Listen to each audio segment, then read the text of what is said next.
నమశివాయ నమశివాయ నమశివాయ. రాత్రి పడుకున్నా సరే నిద్ర పట్టకపోతే నమశివాయ. లేచి మొహం కడుక్కుంటూ ఉంటే నమశివాయ. అన్నం తింటుంటే నమశివాయ. ఎవరన్నా కనపడితే పలకరింపు కూడా నమశివాయ. మీరు ఫోన్ ఎత్తి మాట్లాడవలసి వస్తే నమశివాయ.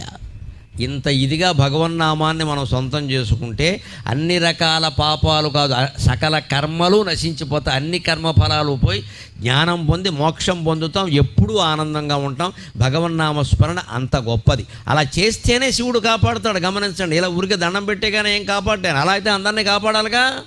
మనం చెయ్యాలి, ప్రార్థన చేయాలి ఖచ్చితంగా. అది ఆర్తితో జరగాలి, కన్నీళ్లు రావాలి ఖచ్చితంగా. ఆ కన్నీళ్లతోనే భగవంతుడి పాదాలు గడగాలి.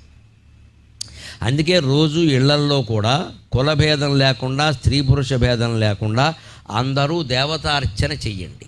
బ్రాహ్మణులు చేసే దేవతార్చన వేరు. వారికి వంశపరంపరగా ఏదో వస్తుంది, వారి పద్ధతిలో వారు చేస్తారు. వారి బాధ్యతలు వారిని చేయనివ్వండి. వారిలాగా చేద్దామని